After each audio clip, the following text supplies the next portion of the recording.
Okay, welcome back to Breakfast Daily. Now it's still time, or it is time for the news review segment for today. We'll start off with Daily Graphic. Yes, Daily Graphic says recapitalization will strengthen indigenous banks. That's coming from Nana Otuo Echampong, and that story is on page 16. National Cathedral priority among priorities. That's coming from our president. That story is also on page 16. Ghana losing public records. That story is on page 3, and there's a big picture here of newspapers and all that, and it says here that archival facilities in deplorable state. That story is on page 3 of the Daily Graphic. Now let's take a look at the Ghanaian Times this morning. It says government gives financial clearance for 145,000 jobs. And the full story is on page 15. And there's also a picture here of Madame Cecilia Dapa. She is the Minister for Sanitation and Water Resources. And it says Sanitation Ministry declares nationwide war on open defecation. Interesting. What is the war about, though? Like, really? Yeah, a nationwide war on open defecation. Okay, we'll see how far that goes. VIP opens 4th Ghana Renewable Energy Fair. The full story is on page 16. And finally, deal with vigilantes. Their actions are illegal. Kujo Upon Nkrumah urges police. That's what we have here. Let's take a look at the Daily Guide. The Daily Guide says 145,000 jobs ready. That story is, okay, I didn't think this one is here. Page 23. 2 Delta Force members nabbed and 2 teachers interdicted for rape. That's a good one, finally. The interdiction? Yeah. Yeah. Of the teachers. Yeah. Yes. And Mahama. We should hear more of this. It would encourage the young girls to actually come out and speak up. Yeah. And the teachers to also stop because they know they will be punished for it. Mahama defends thieving general. That stories are on pages 3 and 6. That's sad. I mean, why would you defend someone? Now, let's take a look at the Crusading Guide this morning. The new Crusading Guide says, Buta accepts cargo tracking note. Urges freight forwarders to do same. And page 3 has that full story. Also, 2 Delta Force suspects busted as National Security Minister vows to clamp down on vigilante groups. So while the Sanitation Minister is clamping down on open defecation, the National Security Minister is also clamping down on vigilante groups. At least that's what he says. And we have heard a lot of lip service in that regard. Let's see what happens in the next few weeks. I must say, I was not expecting them to be that old. The 2 who were arrested? Yeah. 51 years and I think 49 years or so. Interesting. Now, in the face of brazen provocations and attacks, Tijaniya Muslims supreme leader calls for restraint, urges Jalo sect not to retaliate as Maulid looms. So that's what we have on the front page of the new Crusading Guide. Okay, let's take a look at the Daily Heritage. Daily Heritage says, free SHS is jihad for notness. That's coming from the MPP, and that story is on page 2. Mahama Baumia jump into gutter over incompetent tag. That story is on page 3. Jamestown stool not vacant. That's coming from the stool father, and that story is on page 5. Let's not lose our identity to foreign culture. That was said at the 2018 RTP Best Local Language Newscaster. Well, the best local language newscaster is the one urging Ghanaians to not lose our local identity to foreign culture. Yeah. Okay, now let's take a look at the Chronicle. The Chronicle this morning says, SHS tutors still chopping our girls. GS interdicts 2 from St. Louis and that is sick. Where do we get these girls from? So this is what we have on the front page of the Chronicle. Also, 21 Nigerians arrested for suspected robbery. It's either robbery or not, but the Nigerians are rather the suspects. So suspected robbery? Yeah. Oh, so there's no such thing as suspected? Well, if it's robbery, it's robbery, but the people are suspected for the crime of robbery. So a crime has been committed. So the people who have been arrested are the suspects. Suspects, yes. So 64,000 Ghanaians to get formal jobs. Upon Nkrumah also has this to say in the Chronicle this morning. Okay, now let's take a look at the Finder. Finder says 140,000 cleared for jobs, while 10 banks commit 4.43 billion Ghana cedis to 1D, 1F. That's coming from the Information Minister Designate Kojo Upon Nkrumah. And that story is, of course, on page 2. Give us first option to redevelop Accra. That's coming from Greta. Yeah. And that story is on page 10. Government to promote cost-efficient solar energy projects. That story is on page 5. Ghana Post West Blue launch valuation center and e-commerce platform. That story is also on page 10 of the Finder. Now let's go straight to the Daily Statesman, which says 2020 will turn on track records, says Jampo. Ghana to champion use of renewable energy. Baumia shares plans for power in remote areas, and also don't abuse academic titles. This is coming from the accreditation board. Interesting, very interesting developments. Why are they saying don't abuse titles? Yeah, people abuse titles. Really? Yeah. Wow. People abuse titles. You've heard a lot of doctors and amongst other professors and What did you say? No. I was about to mention a person's name who's a professor, but I'll just let it go. Who says he's a professor? But I'll just let it go. Let's look at some stories on citynewsroom.com. I start with this one says Men's Gold is not a Ponzi scheme. It's coming from their PRO. Give us power to prosecute. Iyoko to AG. And I'm the only goalkeeper the MPP fears. I didn't know we were in a soccer match now. It's coming from Mahama. 2 arrested Delta Force members, known NPP members. That's coming from Sam Pine. And GRA controversial CTN policy takes effect on October 15. So those are some of these stories on citynewsroom.com. And, of course, if you want more stories, just search for citynewsroom.com and you can find it. Okay. Well, we are indeed joined by George A.C. He is the communication director for NADMO. Good morning. Welcome to Breakfast Daily. Yeah, good morning. How are you? I'm good. Okay. Now, it's been a while. Yeah, it yes, has it's been too long, actually. Yes. I'll just, before we go on, what's the update on the suspension of the storekeeper in respect of the goods that were apparently expired? Yeah, good morning to your viewers and good morning to you too. I told you the other time we had a committee that is to go into the house in the whilst the incident occurred. The committee returned to Accra over the weekend. They spent almost a week in Wa, doing whatever investigations they ought to do. And so they are now compiling their report. We're hoping by Monday or maximum Wednesday, they should have been done with the reports, and then we take it from there. By Wednesday? We're hoping so. Latest by Wednesday, we should hear something. Hoping so. Okay, fantastic. Okay, now let's move on to the Ghanaian Times, page 17. It says, deal with vigilantes. Their actions are illegal. And this is coming from the Information Minister Designate. And the story reads here that Information Minister Designate Kojo Nkrumah has charged the security agencies in the country to bring to book persons involved in political vigilantism to deter others from engaging in same. He says there will be no need for banning political vigilantism because their actions are already illegal. So it is left with the security agencies to act.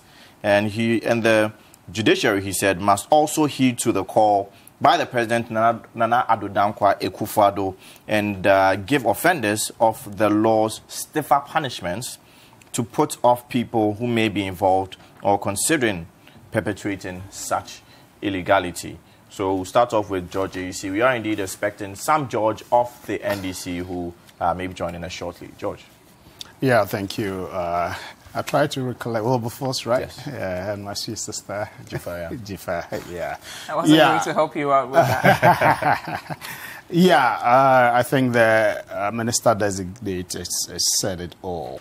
But we politicians we are not going to sit here to deny that we've used the services of these boys when we were in opposition. Why did you need their services? In politics, sometimes you need people to protect your prime individual, okay? Either the parliamentary candidate or the presidential candidate. The police can't do that? The police come, but sometimes, you know, I'm not saying we don't trust the police, especially when you are in opposition. You know, many thoughts come through. You think you need to protect your own very well. And so we've actually used their services. It's a matter of fact. I wouldn't sit here and deny that. And so after using their services and then, you know, in some cases we promise them that we're going to help them get certain things. And so when you're in power, then the problems come in where they think, you know, you promised us this. 1 year is gone. Second year is about to elapse. We're yet to see what you promised us. Then they begin to agitate, okay? It's not right. It's not right. But my appeal to the members of parliament and the leaders of the party, sometimes what we need is to engage them. We need to engage the leadership. I go, you know, my wife is an MP. We campaigned with these people. I go back to Cape Coast. What do I lose when I meet these people and tell them, look, we promised A, B, C, D, but because of X, Y, Z, it's delayed a bit. Be patient with us, okay? Then the constant and continuous engagement of these individuals is going to make them feel, okay, the people still think about us, okay? But if you don't engage them, they hear you've come and you are gone, okay? Every time maybe they call you, you don't pick it. Then it becomes a bit worrying, okay? So I'm speaking for those people on the other side, the vigilantes. Okay. But coming to us, as he said, if they go on to misbehave or misconduct themselves, as happened in the courts So you're saying when people call, or when these boys who used to help you for security these reasons... militant boys. when they call you... When they call maybe a former aspirant who has now become, let's say, a member of parliament, when they call, the person doesn't pick, amongst others. These are some of the reasons why they overreact in the way they do. So is that an assumption, probably a strong assumption, that maybe this is what Akutosei did, Honorable Akutosei? I cannot put a finger on that indeed that was what he did. But it's part of the complaints we get. To be honest, I get calls from some of them. Because sometimes when you're going to do something, you call them, they come to protect your wife. So now you'll be there, they'll call you. I've been hospitalized. What can you do to help? You get it. If you can help, you go to help. If you cannot help, you tell them, oh, I'm a bit engaged. I'll call you later. And make sure I call them again. Respectfully, you get it. as a citizen of Ghana, I think we all have the right to the same things. So if you promised me jobs and I've not gotten the job, does that mean I can come to your house and ransack the place because I'm upset? No. But people have different character traits. You get it. And so that, you know, some people are patient. If you tell them to wait, they will understand.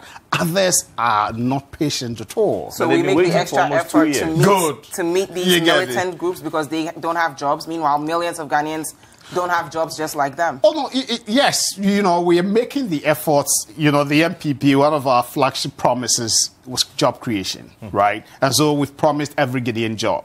But if you use me specific for situation specific, and you make a specific promise to me, you know, if it's not happening, you need to tell me something. Oh, but the government made a lot of specific promises to everyone. Oh, and we constantly engage in the public on where, you know, one of your topics was 145,000 jobs created or something, right? A financial clearance has been given for. Good. So a possible job creation, right? Well, to be fair, so it's easy to say job creation, but we are not paying them. I will get to that story later. At the time you engaged these militant groups, perhaps they were constructive. But now that you're in power, they are being disruptive. Can't we just get rid of them? What's the use of them? No, that's why I second the position of the Honourable Minister Designate that if we need to prosecute them, why not? The countries, the people are governed by laws. And so we cannot let the law be somewhere and then people take the law into their own hands because they are political people or because they are our vigilante groups. We cannot do that. Otherwise, it will empower others to misconduct themselves. So the new Crusading Guide says here, Tafo chaos, 2 Delta Force suspects busted as National Security Ministry vows to clamp down on the vigilante groups. It says here, Paul Ata Onyina, 49, and Richard Yabrefo, 51, were picked up at Tafo Pankono in the Ashanti region and charged with conspiracy to commit crime. Brian Echampon, who is an MPP MP for Abentifi, said that we as a national security don't recognize any of these vigilante groups apart from the youth wings of the political parties, and any other institutions outside of these wings that do anything against the law would be dealt with just as it would be done to the recognized groups, because law and order must be maintained in this country. Okay, so we have been joined by Honorable Sam George, and still, thank you very much for joining us. Thank you very much. So, of course, he's saying that law and order will be dealt with. But I'm saying, couldn't we have prevented these boys from getting to a point where they think they can do whatever they want and not respect the law? That's why I said what I said. Oh, you said we should engage them. Yeah, they should engage them. That's kind of, you know, they've done something wrong. You don't meet someone halfway when they're just putting the laws in their hands. You said we should have prevented it. That's why I'm saying if we had engaged them constantly, I'm saying when I say prevented, I mean, since they have all this energy, maybe they can go weed some farm somewhere or build up community centers, because clearly they have a lot of built up energy that is going to waste because now you guys are in power. Why did you go for them? Because they've got, energy. Trained themselves in a peculiar way. That's why you went for them. So they can divert that energy somewhere else constructively, like building community centers and weeding farms, for example. So engage them. I should engage them? No. We government should engage them. Okay. So maybe government should be showing support by, letting the security agencies know who exactly these people are. But there have been calls that if the president has indeed told the police that you should have these people arrested, clamp down on them, and we don't want it to be just lip service, why is the appointer or appointor of the IGP, for instance, not taking action against the IGP for almost not doing anything in respect of this? Yeah, I read now that maybe the first punishment wasn't, strict enough. Yeah, deterrent enough, So maybe going forward, if these people have actually been picked, we let the law take its course. If they were at fault, we need to have deterring punishment for them. Then others will begin to take a cue from that. There's also another... But this ultimate issue that once something gets wrong at the lower level, immediately the man at the top should be picked and then dealt with. I sometimes have a different... Well, the back stops with him. Yes, the back. And but people also are assigned responsibilities, right? Yes, people are assigned. You are to host this more. If something goes wrong, then immediately we have to attack Samens. If I say something wrong, why not? Because I think he has my back, so I'm not going to misbehave. But we will hold you responsible first. So I won't misbehave. Yes, so these guys are misbehaving because they think someone else up there There's also another them. interesting angle. Charges that have been brought against them, or they are being accused of rioting, according to some reports. 2 have been picked and are being accused of rioting. And this seems to suggest to... when you think closely about it, it seems to suggest that we do not want to eventually prosecute them per se. Because if you have picked 2 for rioting, I'm reading Section 196 of the Criminal Code. For rioting to actually be successful, you have to be at least 5. So if you have arrested 2 people, it seems that even from the beginning, we don't want to see this through. The charges you're preferring against them is inappropriate. Exactly. It seems you don't want to see this thing ultimately through. We have seen cases in court where you have about 11 people. They've been caught, and then they'll enter a statement of no defense for about 7 of them. Then you are left to about 4 of them. Then they'll just say only 4 people cannot riot. Then the case dies. So that's where we are now at this point. That's a good angle. Okay. Sam. A very good morning to you and our viewers and to my co-panelists. Let me apologize for getting on set late. I caught I want to believe the middle of his submission. We've sat on this platform and discussed the inability of security services to take action because of their apron strings being tied to the political appointing authority. So we're back again, full circle. I've always stated that when you do not deal with a problem decisively. I remember that day when I don't remember exactly who it was I was on a show with, but I made reference to the fact that there appeared to have been an attempt just to assuage public anger by prosecuting the case in Kumasi. But that case clearly sends rather a reinforcing message to other hoodlums that, look, if you did this, we will protect your back or we'll have your back. Why did I say so? Because it was the same political party, the NPP, that provided legal counsel for the accused. It was the chairman, the regional chairman of the NPP, who actually paid the fines that had been imposed, very, very, very small fines that had been imposed on these people. So, I mean, it sends a message that if you're a party person, and once you associate yourself with a party, you're going to be protected, basically. Again, I've stated, I don't remember if on this platform or on another platform, that the president is only engaged in soundbites presidency. He's saying the right things for media headlines, but in reality, he's not giving impetus to what he says. So people are angry. Politically, it's right for us to come and say, arrest them, deal with them. But that's the point I was coming to make. You made a fantastic case. You don't arrest two people and charge them with rioting. I mean, they're setting this up for a failed case, basically. And the people are going to walk. Okay, so, and the question I was going to ask is, with the videos we saw, was it two people who brought a meeting of over 300 people to an end? I mean, it just doesn't make any logical sense. But it's all the shenanigans of state. Let me put it that way. It's the shenanigans of state, where you see that there's public outcry. That the public is angry about this. But you've created this monster. You're the one who gave these boys an impetus. You told these boys that they were your line of defense because you did not trust the police service. Okay? And you made these boys believe that when you came into office, you were going to recruit them into the security services. Some have actually found their way into the security services, the Ghana Police Service and our national security apparatus. It's a reality. And that in itself is a security threat on its own. But, I mean, aside all of that, you can't possibly recruit all the boys you use in an election into the security services. And so you now have the problem you have on your hands, where those who've not been recruited are now going to take the laws into their hands. And they're going to turn on you. And that's what's happening. Now, what you're seeing is the staged play. Oh, the deputy minister comes out and speaks. If the president himself spoke and the police has not been able to be effective in dealing with it, is it a minister appointee or a minister designate who currently is a deputy minister who will speak and the IGP is going to act? I mean, let's get serious in this town. Nothing is going to happen. When in 2015, we took a decision under IGP Kudalo to disband all vigilante groups, the NDC issued a statement to the then known NDC vigilante group called the Azoka Boys to disband, and that any action they took subsequent to that order by the IGP, the party was not going to stand by them. In 2016, we saw the Azoka Boys still take action, but this time they said they were now a community-based organization. We saw them drilling boreholes. You understand me? Because Chairman Azoka at the time said, I have brought these boys together. I cannot just ask them to all walk away.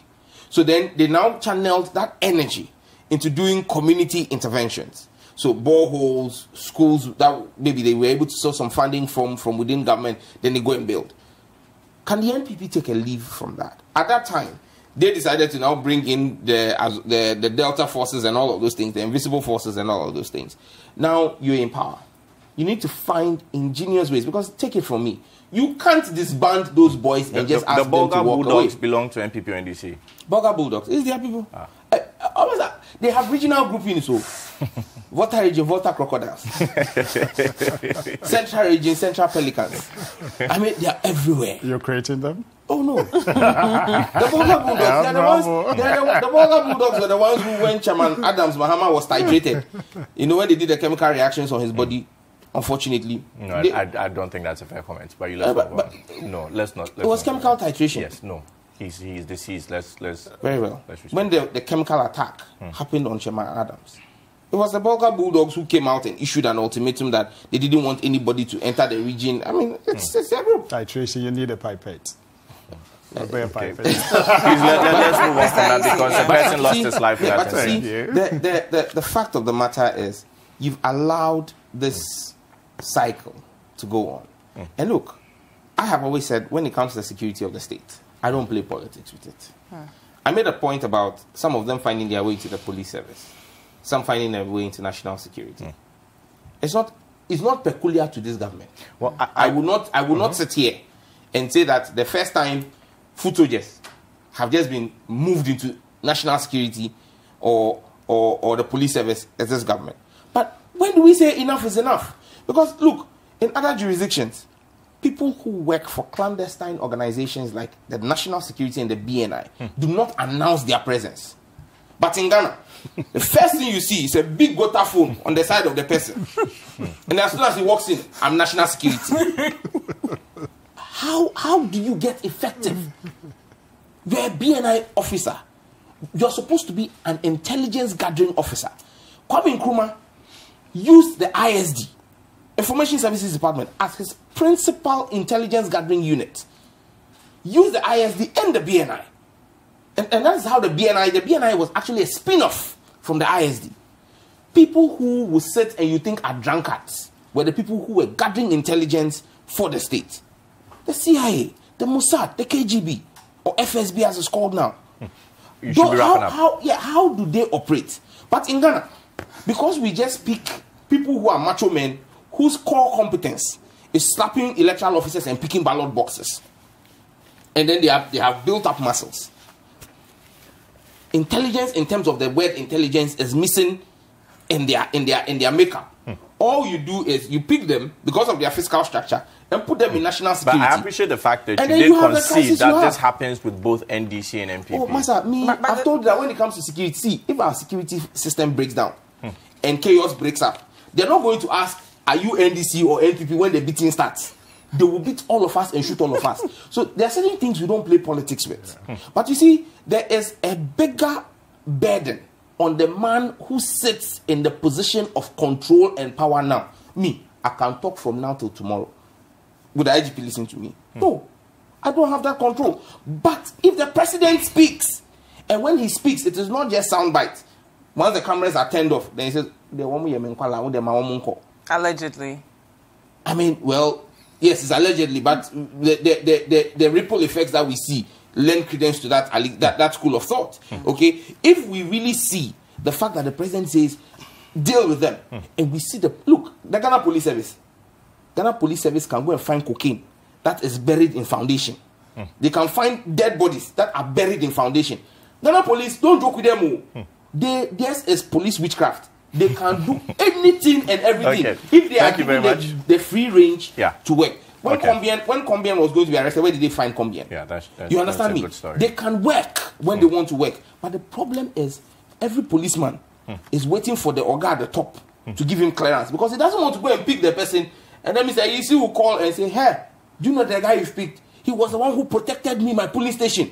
Then the policeman, if he's not careful, they will send him to our border with Thank you very much. Someone not take George Memo Parliament for the group. But I think in this direction, the president, beyond speaking, should maybe give an ultimatum that, you know what, I'm giving you 2 weeks to bring these people and the age of the people who were the suspects, 49 and 51. I thought they were young macho men. You can have some 51-year-old macho men. And 49. Some when you're 51, you'll be macho. No, I'll still be macho, but you see, the things I can do now, at that time, when the knees and the joints start working, when they just start taking, there's nothing you can do. Okay, we'll go for a quick break. They're fine. We'll go for a quick break. Yes, hashtag Breakfast Daily on all social media platforms, and of course the WhatsApp line 0550585832. We'll be right back.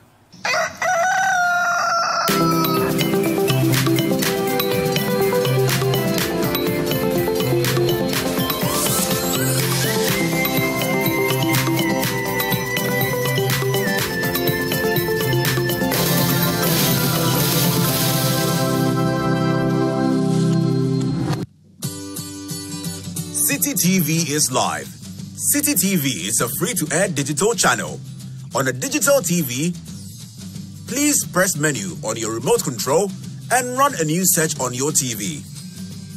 Take note that without an antenna, you cannot access City TV on your television.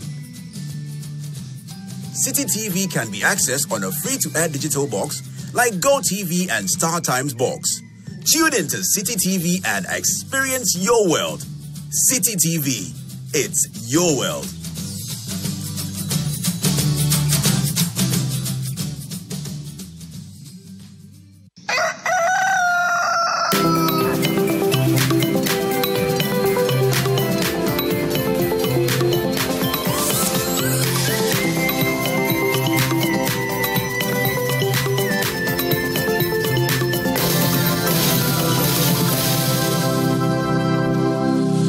Welcome back. This is Breakfast Daily on City TV. Before the break, we were discussing two Delta Force suspects who have been busted, a 49-year-old and a 51-year-old. And I was saying I was surprised the age. I mean, at that age, you really shouldn't be causing mayhem. You find some 51-year-olds. Look at like they're old enough to give birth to you. The former Kotoko. Herbert Mensah. Yeah. You understand? People like that, they're old. Herbert is the exception. He's not the rule. The guy is a rugby player. A former rugby player. These are two people who are supposedly unemployed at that age. Like, do you do this when you are unemployed at that age? The promises are many.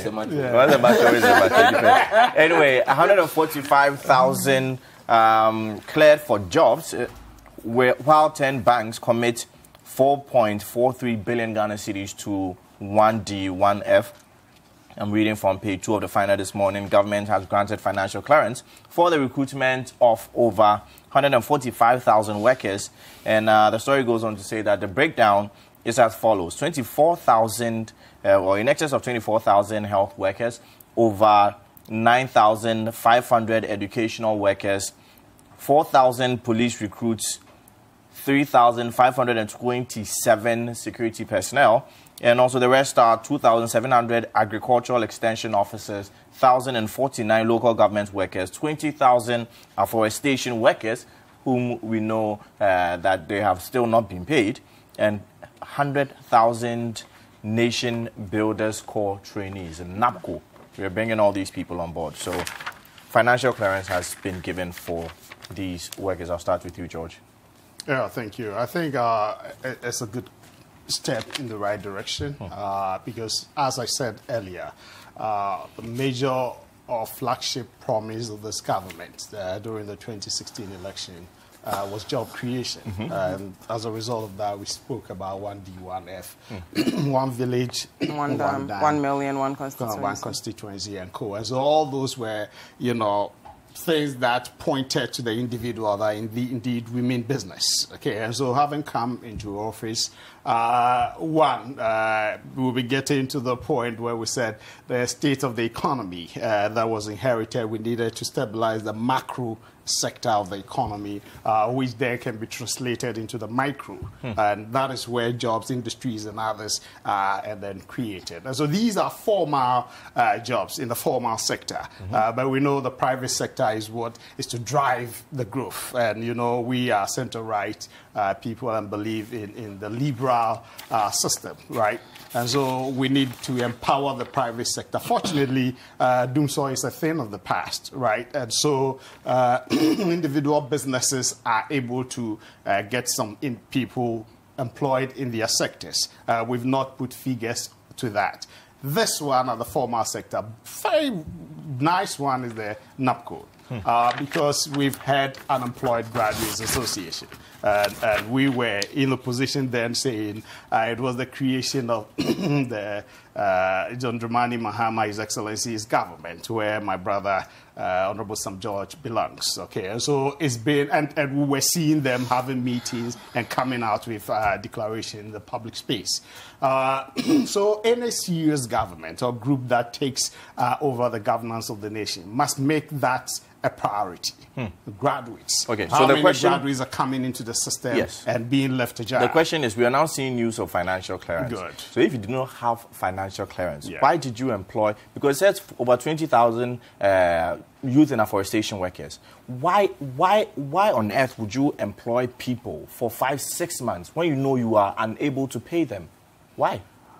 Good. I don't know. I don't think they were employed without financial clearance, because this is going forward. Those that we are going to, they have been employed. You get a financial clearance. There are processes that's not good with our system here, because people get employed. When I was recruited as a teacher, it took some time before I got my first pay. Right? So, but that shouldn't be the norm. Yes, that's abnormal. And it's been, that's the your case days, with right? us. Yes, yeah. It's been the case with us, which I don't think is best, because we are in a technological era now. Okay, so if you employ somebody, maximum 1-2 months, the person should, because you get pay the person at the end of every month. So why has it taken 4 months? Before. Yeah, that's the issue that maybe we need to understand. Maybe, I'm not sure of that. Maybe the processes of filling all the IPPD details and others has been delayed somehow, somewhere. Okay, that is worrying. It shouldn't be the case. We've had situations where people had to work over 18, 24 months and were not paid. So how are these 100,000 NAPCO workers assured that the filling of the IPPD details would also not affect them? No, I pray it doesn't, I said it could be a possibility. But a NAPCO, is captured in the budget as case specific for the unemployed graduates for 3 years. It's a transit job. Okay, and so I believe, it's something that is planned, is captured in the budget, and then catered for. And so I don't expect that after 1-2 months, NAPCO employees will not be paid. Going forward, I pray we need to do what we ought to do to ensure that everybody that is employed, because the clearance, if you've not been given clearance, you cannot recruit people into your system. Okay, NADMO, we may need hands, but we've not got the clearance yet, so we cannot go ahead to recruit people. Because if you do that, then they will begin to have aluta demonstration. You need hands to distribute relief items or to look out for expiry dates. So these are public sector jobs, right? But yes. On the other hand, we have banks closing down, people losing their jobs, textile sector, people are suffering, Guta and the likes are complaining about foreigners making it difficult for them to thrive locally. How do we actually ensure that we are providing the private sector with all the resources it also needs to thrive so that they can employ more people? That's why we are putting the systems in place. You need to work with systems and structures. That's very important. Whether Wilberforce is there or Wilberforce is not the one in charge and GFI is there, the systems are such that whoever takes over can drive the system. What's the current smoothly. system for the private sector, general entrepreneur to thrive? I was going to harp on the importers and exporters, the challenges and the port. These paperless something, and then the CTN that they're protesting against and other things. Now, if you look at it, it's meant to streamline whatever leakages there are at the entry ports. Okay. Now, if you do that, this government had, taken off certain taxes and others, and still the importers are complaining that because the system is being formalized, they seem to be paying more than they should otherwise be paying. Okay, so then I heard the finance minister say they're going to look at that and sit down with them and see how they can streamline it so that those taxes that were reduced can be beneficial to them. So we need to have that system in place. Thank you. Honorable. You see, the problem here is very simple. You want to play politics and divert attention from the challenges that people are facing in this country. The fact that there have been job losses.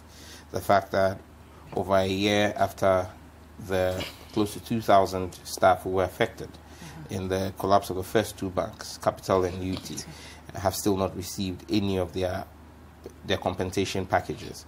And now you have another batch from the 5 banks that are ongoing. You've heard of media houses and all kinds of firms, telcos, industries, mines that are laying off workers. Ghanaians, companies are feeling the pinch of the economy, and they have to do the economies of scale. The only way they can stay alive is to lay off workers. So government seeks to, through its mouthpiece, the Ministry of Information, put out counter information to suggest that jobs are being created. But aren't all these issues due to corporate governance, not really the government? especially with the banking sector? Oh, the banking sector, you think it's just corporate governance? The banking sector, they all report to a certain government regulator. That government regulator should have done his job. I mean, we've had that debate here a long time. So for me, it's not even up for debate right now. Okay, the buck stops somewhere. And so coming to the 145,000 jobs that we are being told that we've received financial clearance for. Already about what? My math is not as good as it used, sharp as it used to be, but about 60%, 100,000 alone is NAPCO. NAPCO, 60,000. 60%, 100,000. Now, NAPCO in itself has its challenges. We've had that conversation that you pick a graduate and you're offering to pay that graduate 700 Ghana cedis. Yeah. Okay. The source of funding for NAPCO was not clearly defined in the budget line. There were issues about where funding for NAPCO will come from. Because you see, government per our constitution cannot spend without approval from Parliament.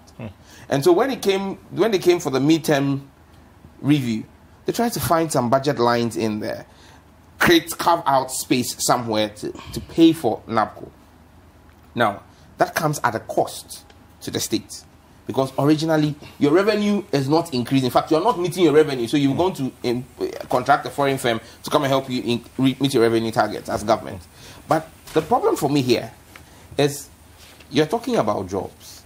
How sustainable are these jobs? NAPCO is a, what, 2-year contract? 3-year contract.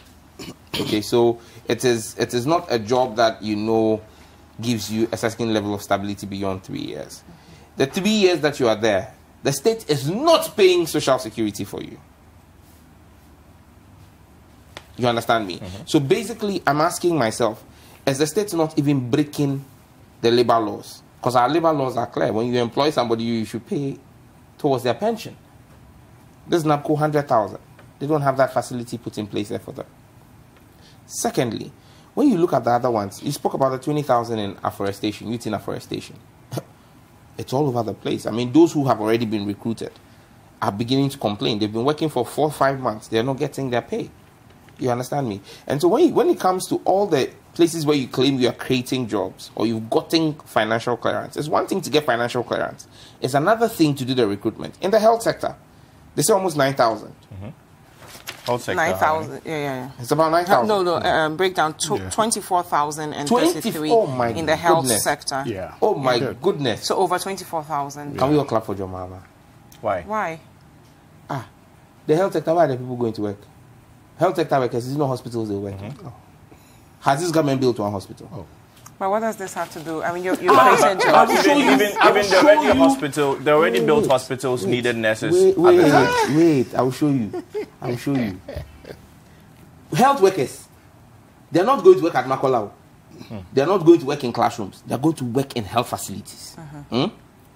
When we were in government, what we decided to do was, look, let us save money today by scrapping the nursing training allowance. Channel some of that money and add more to build facilities, because we give you allowance for you to go and learn for 3 years in nursing training college, and you finish and there is no health facility for you to work. What is the value? But when you finish and you are automatically employed by the state, you are secured. And so we put in so much resource. We spent over $2 billion US on medical facilities in 3 years. Today, as we speak, you will be employing more than 24,000 if this government opens the 10 district hospitals that we built in the central region. If they open the Soweto district hospital, the one that is at Soweto, the one at Ofanko, if they open the University of Ghana Medical Center, it's been opened finally. We thank God. Thank you to the media for the noise you made about it. No, not noise, for calling the government out on it. If you call it noise, positive noise. You understand me? The University of Ghana Medical Center is there. It's not been open. If that facility was open, it would recruit about 600 more medical personnel. And that's why I'm saying that you need to build the infrastructure for these people to work in. Because where are you going to employ the people? You say you want to use existing facilities. When Melania Trump came to Ghana, which medical facility did the first lady take her to? Rich? The same reach that we're told was a Photoshop. The same reach. Phase one of University of Ghana is open, and phase one of Afanko is also open. They finally opened University of Ghana. It's been open for a while. Yeah. That's fine. Just the phase one. But you gave clearance for phase 2. We had secured funding and everything before we left office. Okay. In fact, we had actually done, there had been an advert and people had applied to the University of Ghana whilst we were in government to take up, and some had even been shortlisted and taken to Israel for training for the University of Ghana Medical Center, because you know the University of Ghana Medical Center is a collaboration between the Ministry of Health, the University of Ghana, and Sheba Medical Center, which is a world-class facility in Israel. So most of their core staff are supposed to be trained from Sheba. A first batch was sent there. These people came and Yagana Makari, Matadai. But you see, where we sit now, you cannot discount the importance of the $2 billion worth of infrastructure that we put in. Okay. The Ridge Hospital, in its old state, could not have taken new staff. No, they could have. They could have. And put them where? They could have. And because put them where? I've heard a lot of complaints from the administrators of various hospitals that they needed more staff. You see, let me tell you something. Maybe not 24,000, but they could have taken No, relax. Cancel. You know the reason why many times you don't even get the clearance to recruit staff? The point is, where will you put them? Sure. Because even if you come to the ministries, if you go to some of the ministries, they will tell you they need more staff. But the point is, where would they sit? You recruit the person, and there's no office for the person. There's no sitting space. Okay. So you wrap up your point. You agree that you are collaborating. I'll give you a typical example of the Ministry of Communication where I was on secondment for. When we were in our old building, which is where the Ministry of Railways is now, we were constrained with space.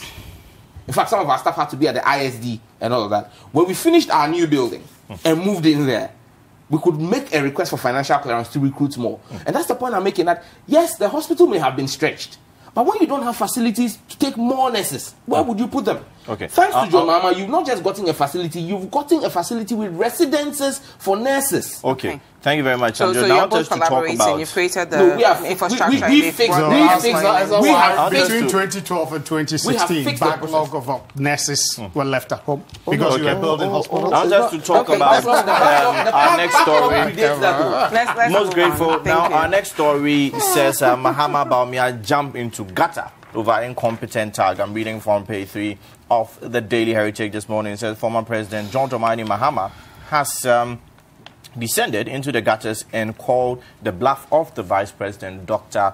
Mahamudu Bawumia, over the popular incompetent tag put on him by the Vice President of the Republic. It says here that according to Mahama, the Vice President still lacks the presence of mind to appreciate the distinction between his role as a Vice President and that of his propagandist running mate days on campaign platforms. Dr. Bawumia, responding to a viral video in which former President John Dramani Mahama is seen declaring his intention to seek re-election, said it would be disastrous if Ghanaians entrust the destiny of the country into the hands of Mr. Mahama, since he is an incompetent one to lead the country. He said, any needless, unprovoked, what is coming from Ajeni Boateng, who is spokesperson for the former president. He said, any needless and unprovoked attack on former President Mahama on any day will not go unanswered. We wish to remind him that the office of the Vice President is conducted with grace, decency and maturity, not reckless and unrestrained talk. I'll start with you, Sam George, on this particular one.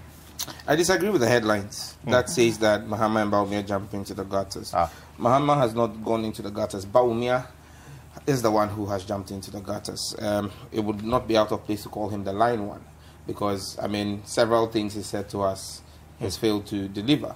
I mean, he promised us that by the end of this year, every Ghanaian would have a bank account. I'm yet to find out how true that is. That's a lie. He told us that by September, we would have drones delivering medicines and blood. That, again, is a lie. He told us about several things. He told us there will be every village in the north will have a dam. But this year is almost ended. I mean, there are several lies of the Vice President that I can tell you. Again, I can call him the one who does not read. By calling him the line one, are you insisting that, or are you asserting that the former president has not made any statement that did not come true? Give me an example.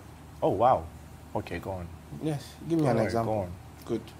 And then again, it's very good that we have somebody from NADMO here. I can call the vice president he who reads not, he who does not read. I mean, he took things and went and distributed without realizing that they had expired. I can call him he who reads not. I think it's a bit of a stretch with all the things you're calling him out. For example, the drone situation was due to financial constraints, right? And the NADMO thing, the people working for NADMO didn't do their due diligence. So it's not really the vice president who's supposed to be micromanaging all of these things. To prove to you that the vice president does not read, recently, when he went to present a dummy check. Yeah, we get it. Instead of, he was supposed to give them a price, but he gave them the price.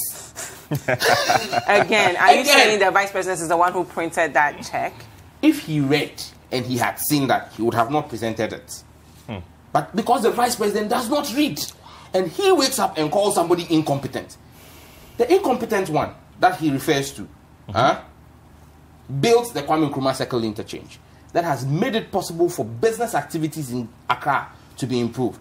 The incompetent one that he speaks of built 2 universities in the space of 3 years. The incompetent one that he speaks of built several hospitals and several airports. Terminal 3. The president went to, he's gone to London for FT Summit, he saw Terminal 3. He's running away from commissioning it. University of Ghana Medical Center, the Kotokraba Market. It is the incompetent one that built. The competent one who does not read and lies to us should tell us what he has done. Okay. All he has done is to take 15 million Ghana cedis of our money, and champion and become the poster boy for a Ghana Post GPS. That is a wanton drain of public taxpayers' money. That money, I told you, when we filed a question in Parliament and demanded a breakdown of that money, they claimed they used 3.7 million Ghana cedis for the app publicity, and used 3.5 million for publicity. That is what the vice president's competence has done for us. The competent one is the one who told us that he had arrested the dollar and given the keys to the IGP. The IGP also, when he appeared before me in Public Accounts Committee and I asked him, he said he didn't get any keys. It means that the vice president is the personification of incompetence. The vice president who claims he's competent is the same person who gave us dates for the rollout of the Ghana card. At the time he gave the date, his third date, he himself did not even have a Ghana card. After I came out and exposed him, he's rushed and gone to get a Ghana card. They've printed a Ghana card for him and said they are doing a pilot. Where is the pilot? There's a pilot without a plane. Okay, Honorable Samuel. So when you want to throw stones, wrapping up. Yes, in wrapping up, President Mahama, and that's why I said I disagree with the headlines. It is the duty of every Ghanaian, including my brother, Mr. Isi, as a Ghanaian, to hold all those in office who are paid with our taxes responsible and to a high standard of delivery. What is President Mahama's fault? All he says is that you have a president or a government that promised you that they will pay you nursing training allowances. The allowances are in arrears. Is that not factual? He says that they promised you that the petrol prices will not go up. Petrol prices have gone up. Is that not factual? So if the president, a former president, who is a citizen of this country, who pays taxes, is demanding performance from you as an elected official, and you think that he has no right, your response to him is to insult him when you are paid with his taxes. That's very rich. Okay. Thank you very much. Georgia. Yeah, it's very interesting. In the first place, I think you just have to apologize on behalf of the vice president and we end. In the first place, I didn't hear His Excellency the Vice President mention anybody's name. He said the incompetent ones is coming back. No, but he has already made. You've already made him the poster boy for incompetence. You are too handsome to be an ostrich.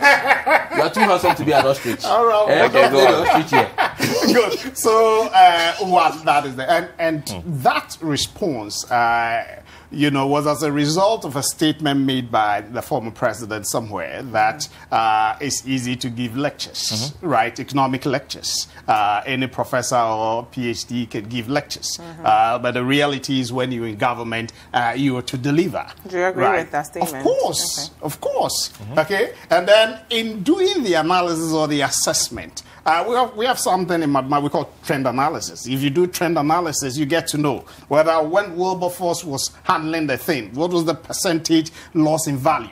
Okay, and then when Diffa took over, what is the percentage loss in value? That can determine whether Wilberforce did better or Jifa is doing better. You get it? And when you look at that, it's also going to give you a pointer that there's hope or it's a hopeless How's the situation. Vice President doing right now? I mean, Honorable mentioned a series of things he promised that he has not delivered of course. yet. It's a 4-year term, right? It's a 4-year term. And so if he had finished his first term, then you begin to ask, oh, this hasn't been done, this hasn't been done. Yeah, but we did a 4-year term. We also gave I mean, you have Yeah. midpoint where you reflect on what you've been able to achieve before you continue, right? Definitely. Okay. Okay, that's what we're saying. What is the direction of the interest rate system? The inflation in the sector, right? How is it? T-bills, what is the rate now? Okay, it's the macro sector stabilizing. Let's talk about the micro, because we're dealing with the micro right now. The That's our CD reality. itself against the dollar is depreciated. But what is the rate? Okay, you know, you took it at 4.2. Today is 4.81, right? So you look at it. Somebody took it at 1.12. But that's not a good thing. If you took it from 4.2 and it's at 4.8, is that a good thing? It's not good. So you're saying he's not doing well? No. That's what I'm saying. You look at the rates. Yeah, right. That's not a From that's not a good measure. If I'm marking you, 4.2. Okay. Right, and then you juxtapose that to 4.2 to 4.81.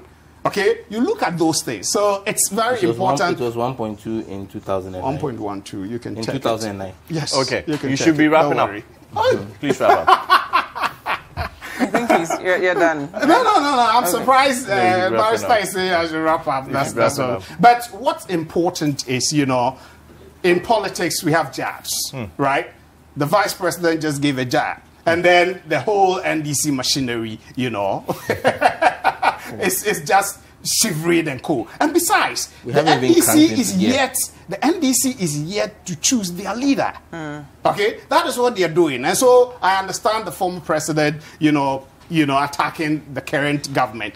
It's in place. Okay, they can do that. But why is it not in place for the vice president to also say, okay, if this is what you are saying, let's look at the records. Okay, and you say the damage you've done this country, you want to come back and worsen it.